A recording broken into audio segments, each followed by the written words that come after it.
Told you not to mention wild folk dance.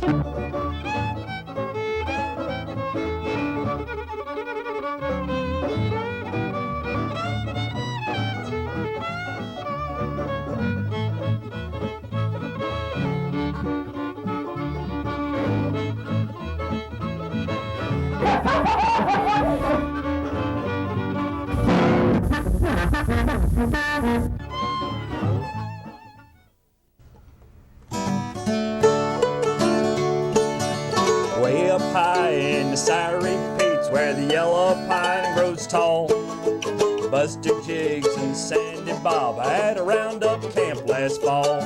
They'd taken the horses and a running iron and maybe a dog or two. They allowed they'd brand every long-eared critter that come within their view. Well, the old bulldog, he said, flapped long ears and didn't hush up that day. Had their old hides sizzled and their old ears whittled in a most artistic way. Now one fine day, says Sandy Bob as he throwed his seagull down, I'm tired of cow calligraphy, allows I'll go to town. So they saddled up and they hit a lope for work no side of a ride. And them was the days that a good cow punch got all up his inside.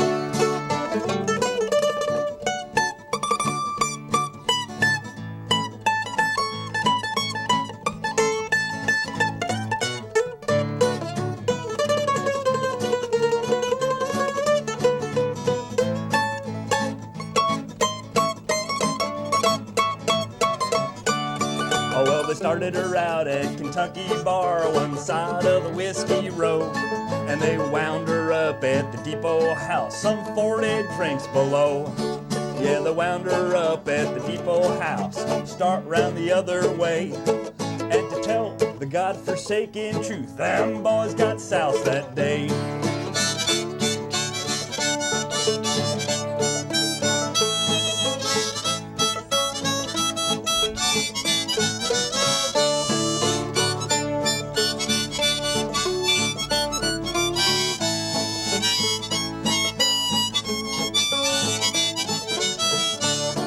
Now they was heading back to camp, a-packing a mighty good load. When who should they meet but the devil himself come a-prancing down the road. He says, you ornery cowboy skunks, you'd better hunt your hole, 'cause I come up from the Hell's Rim Rock to gather in your soul. Well, the devil be damned, says Sandy Bob, you may think her tight, but before you'll collect any cowboy souls, you'll have one hell of a fight. Sandy Bob built a hole in his old seagull and he throwed it straight and true. And he wrapped it around the devil's horns and he's taking his dallies to play the mandolin.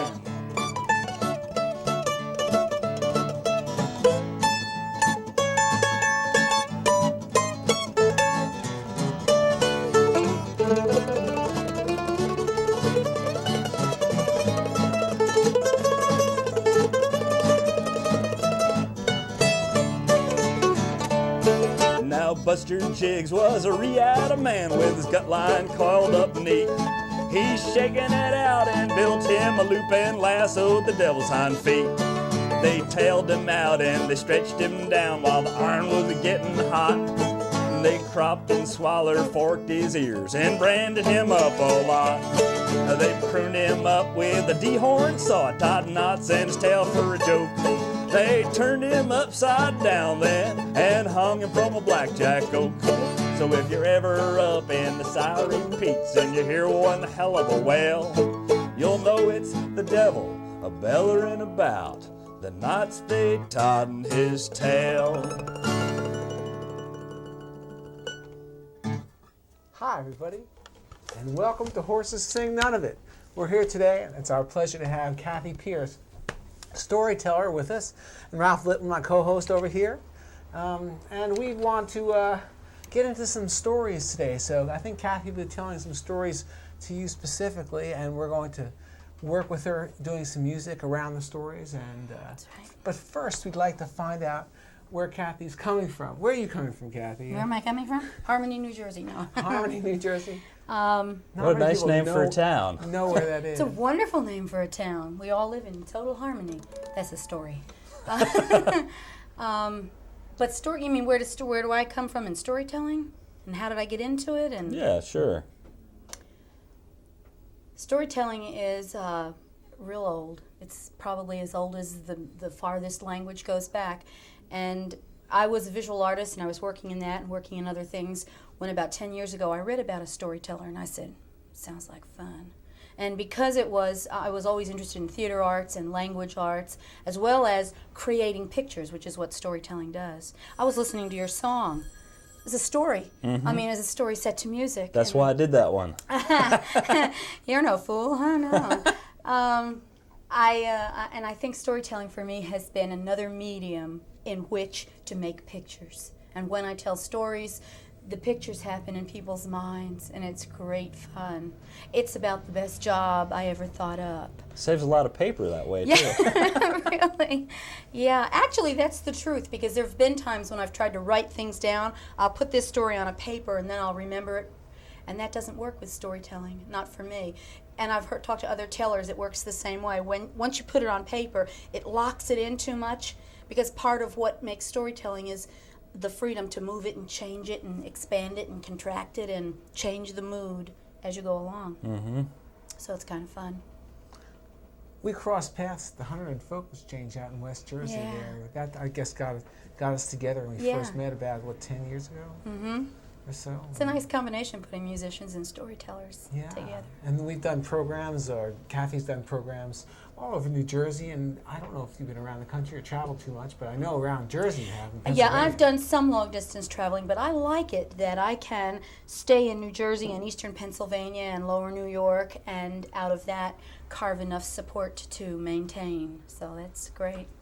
It's great. So, Kathy, you actually make your living as a storyteller. This is now, isn't it wonderful? The It's universe amazing. supports me in this work, and this is what I do. I do about 80% of my work in schools, assembly programs and workshops for kids, and then the other 20% is the odd things for children, like scout groups and libraries and camps, and then adult things. And I love to do adult storytelling. It's a little harder in our culture to believe that that adults need storytelling, because we think of it as children's. But most of the stories that were ever told were overheard by children and told to adults.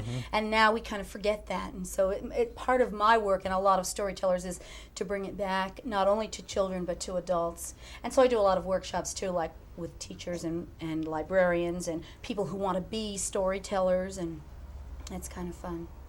Yeah. You must get some wild reactions when you first meet somebody and they say, well, what do you do for a living?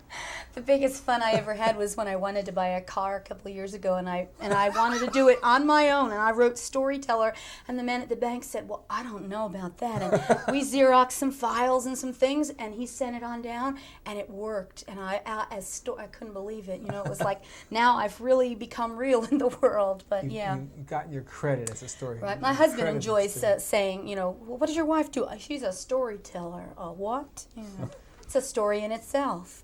We're going to have a sample in just a moment. We're going to take a break for pause for the cause for a moment or so, and be right back with you. So, thank you. Today's the day you can decide what kind of life your kids and their kids will have. If we don't do something about global warming will surely do something about them. Before long, America's heartland might have to live with temperatures over 90 degrees for almost a third of each year. Chicago now has 2 weeks a year over 90 degrees. In just 60 years, it could expect 2 months each year.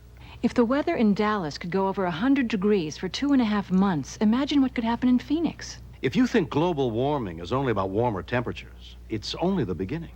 In our kids' lifetimes, drinking water could be a problem as salty ocean water backs into our rivers. America's heartland could have trouble growing the corn, wheat, and oats that we need for bread and cereal. Every man, woman, and child can help make a difference, and that includes you. The Sierra Club can show you how. Find out today. Your children, your grandchildren are counting on you. Horses Sing None of It is sponsored by Banjo Man Entertainment, 201-538-2432. The booking agency for Ralph Litwin, Lou Gelfond, and many others. Banjo Man Entertainment, 201-538-2432.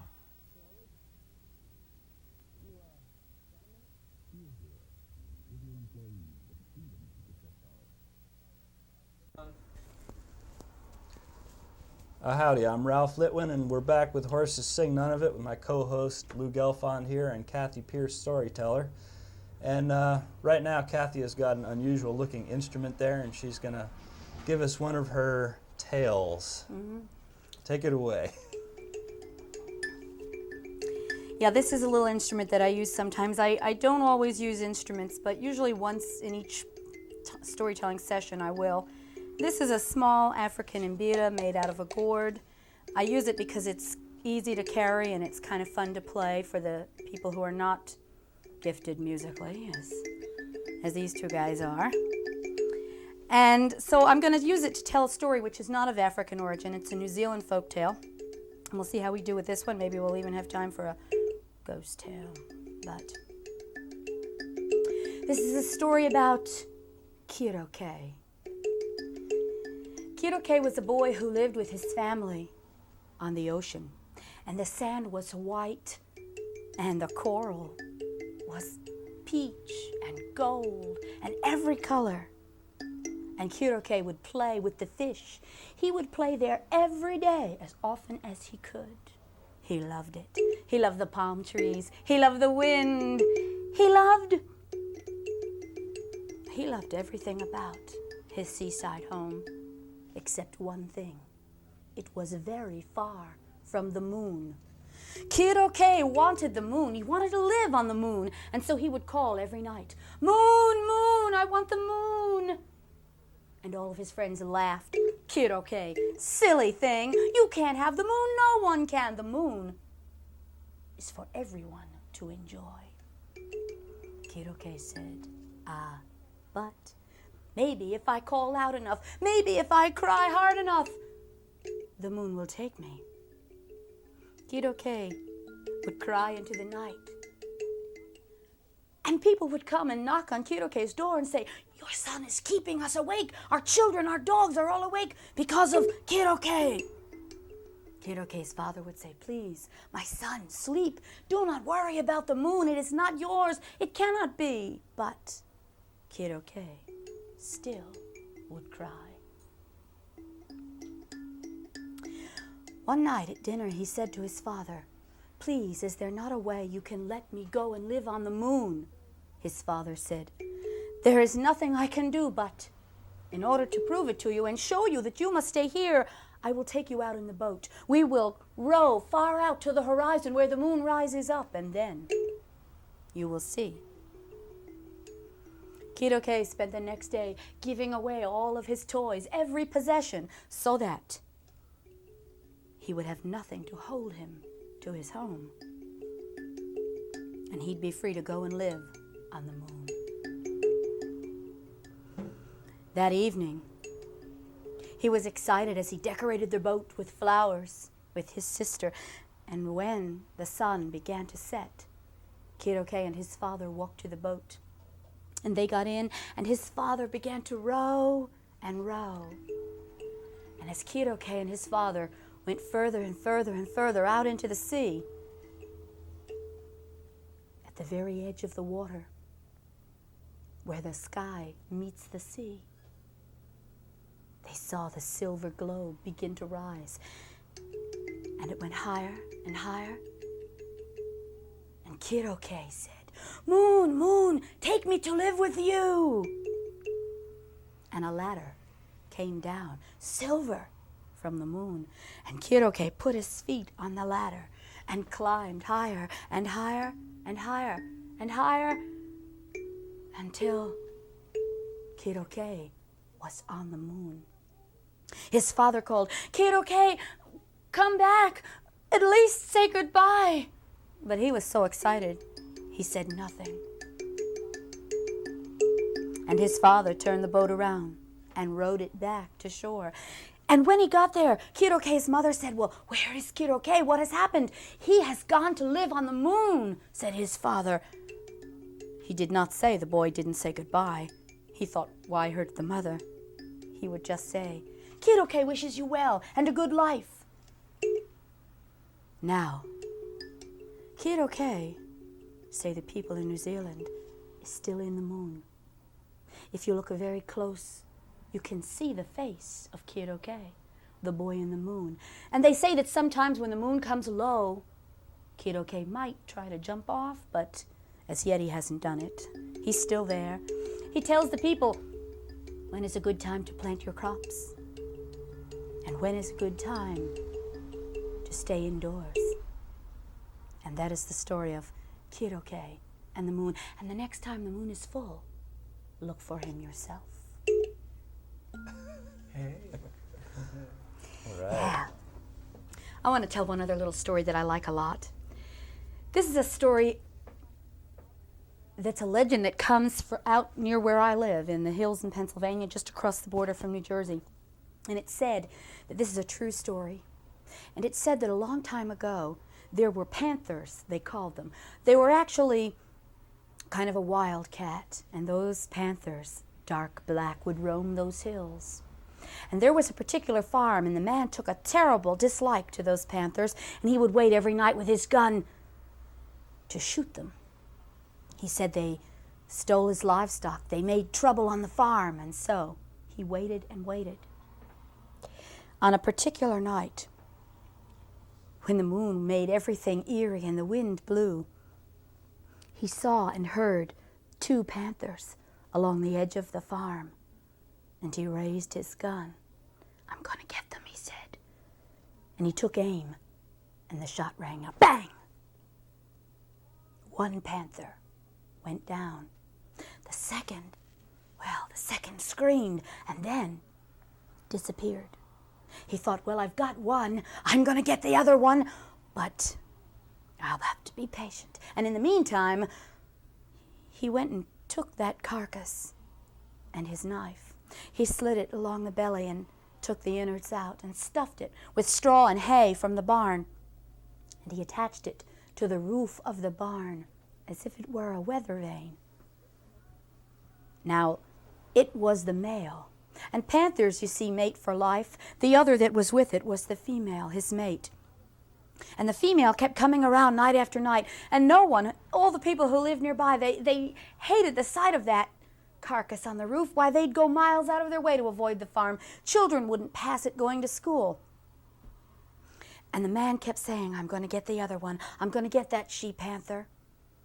And one night, they say there came a revival meeting into that part of the hills of Pennsylvania, and that man went off with a few of his friends, neighbors from nearby, and they went to the meeting. And as he left, he said to his wife, you keep an eye out. If you see that she-panther come, you get the gun and you shoot her. The woman wasn't sure she would even touch the gun, but she said she would. And then her husband left. And as the night got later, she heard a noise out in the front yard, a sort of a snarling, a sort of a growl, and she thought it must be the panther. And so she went outside onto the porch, and she saw red eyes glinting and backed up into the house again. She closed the door tight and bolted it and watched from the window.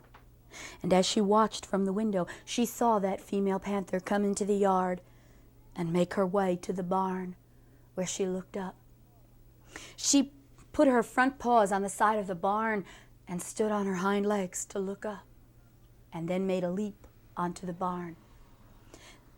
There she sniffed and tugged and licked at the carcass of her mate until she loosened it enough and it fell down off the roof onto the ground. She jumped down and began to lick it and nudge it and nestle with it, and the woman watched.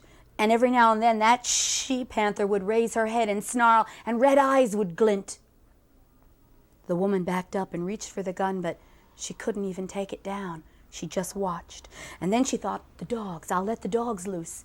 So she went to the back door and slipped out and let the dogs out of their pen. They went around into the front yard, and she heard the most awful sound of fighting and snarling and growling. And when finally she went and looked out of the window, the dogs were dead, and the she-panther, still growling, stared with red glinting eyes.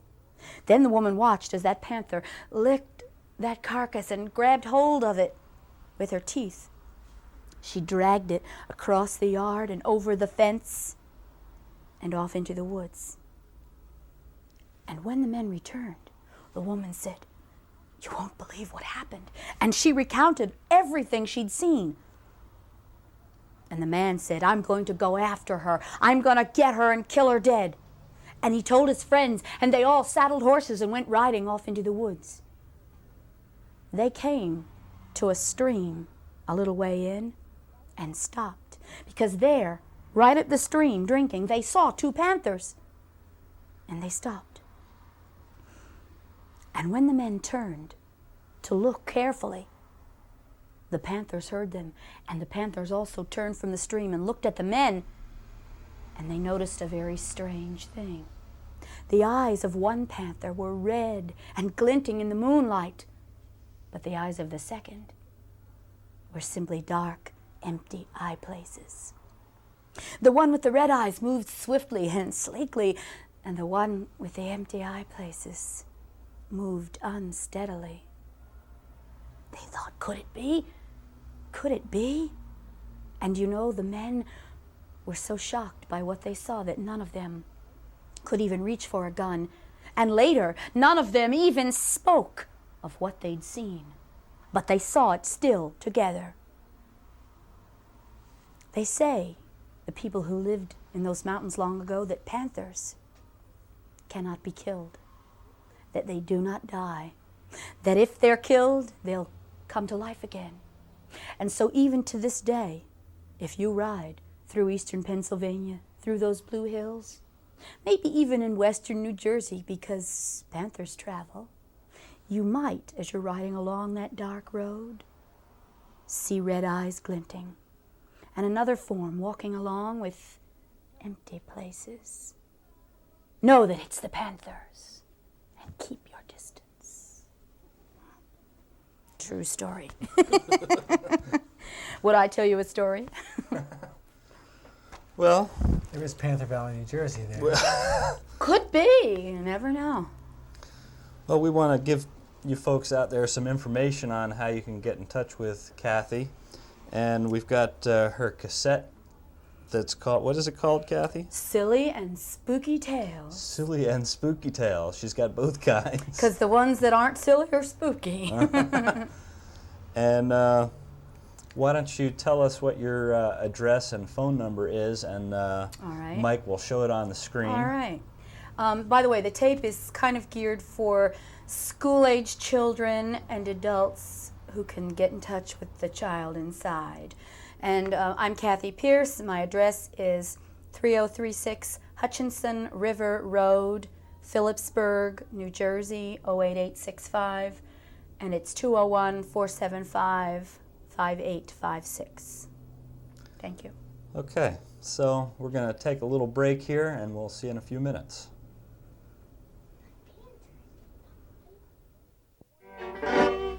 Hi, everybody. You're wondering how you can get on this show. Well, it's a secret. Well, we just got 3 minutes left here, so we'd like to thank all you folks for coming by Horses Sing None of It. Ralph Litwin, Lou Gelfond, we'd like to thank Kathy Pierce for being our guest today. Thanks for having me. Kathy is going to take it out with a short little story here. An Armenian folktale. There was once a very complaining man, a poor man who said he had nothing in the world. He didn't have enough to eat. He didn't have enough of anything that he needed to live his life. And so he decided to go and find the creator of the universe and find out why. So he began to walk.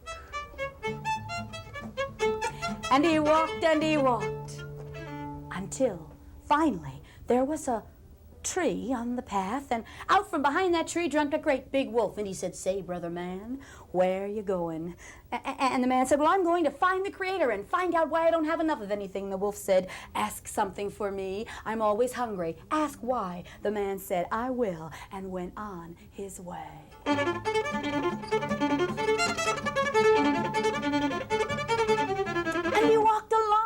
time, before he came to a woman standing on the side of the road. He said, "Good afternoon." And she said, "Where are you going, sir?" He said, "I am going to find the Creator, to find out why I don't have enough of anything." And the woman said, "Ask something for me. I'm always unhappy. Could you find out why?" He said, "I will," and went upon his way. By the end of the afternoon, he'd come to a stream, and there was a bridge. He went over that bridge, and as he did, he heard a sound. It said, "Where are you going?" He said, "Who is that? Tree, is that you?" "Yes," he said, I'm so dry." The man said, "I'm going to find out why I don't have enough of anything." And the tree said, "Ask why I'm so dry and parched." The man said he would, and walked. He walked and he walked and he walked. By the end of the day, when the night was coming, he came to a cliff, and he thought, if the Creator could hear me anywhere, it's here. And he called up. He said, "Why do I always have nothing?" The Creator said, "You have it all. You've always had the gift of luck, for you are my child. Don't you know it? I give it to you now, in case you didn't." The man said, "Oh, thank you. I have the gift of luck." And then he asked the other questions. And then he slept. And in the morning, he started back. Now, the first he came to was the tree. The tree said, "Why am I so dry? Did you ask?" "Oh, yes, you're so dry because the Creator told me you have gold caught in your roots." And the tree said, "Dig it out, please, and I will give it to you." "I can't," said the man. "I don't have time. I've got the gift of luck. I've got to go find it." And off he went. Well, he walked and he walked and he walked and he walked. He walked and he walked until he came to that woman. She said, "Did you ask why I'm unhappy?" He said, "I did. It's because you have no one to share your wealth with." And she said, "Stay and be my love. I will share it all with you." And he said, "I don't have time. I've got to go and find my luck." Now, when he was almost home, he came to that tree again, and out jumped that wolf. Said, "Say, brother man, did you ask why it is that I'm always hungry?" And the man said, "I did, but let me sit and tell you. You see, it's like this. The way of wolves is always to be hungry, the Creator told me. Unless, of course, the wolf could find a very foolish man to eat." And the wolf was only hungry about 2 more seconds. And that's an Armenian folktale called The Foolish Man.